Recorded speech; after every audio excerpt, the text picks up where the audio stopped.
I've had a lot of conversations recently about seller financing, and I've found that when most homeowners are getting ready to sell their house, seller financing is not an option that they will consider.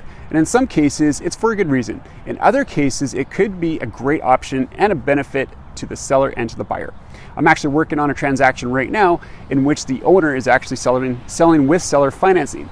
And in a seller financing transaction, the seller essentially becomes the bank and finances the purchase of the property for the buyer. The seller can collect a down payment at closing and then monthly principal and interest payments throughout the life of the loan. Kind of a cool deal. The terms of the loan can be very flexible and agreed upon by both parties, of course. As with any strategy, there are pros and cons with seller financing and for both the buyer and the seller. So let's start with the seller.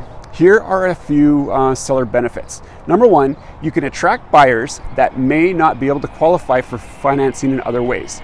The seller can earn interest on the money that they lend to the buyer. The seller can actually charge a reasonable premium for offering the seller financing. And they get predictable monthly cash flow in the form of monthly principal and interest payments for the life of the loan. This can actually help the seller avoid capital gains tax if the property for sale is not a homestead or homestead owned, I think, less than 2 years. Now, with the loan, it is secured by real estate, by the actual house, and it can be taken back by the seller if the buyer defaults. The transaction can also close quickly and easily since the regular lender requirements and processing times are not required. For example, an appraisal may actually not even be needed. So here's a few disadvantages for the seller.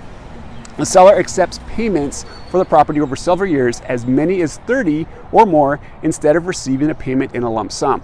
The seller is more involved in the qualification process, and it is ultimately up to the seller if they want to approve the seller financing. The seller may have to foreclose if the buyer fails to pay.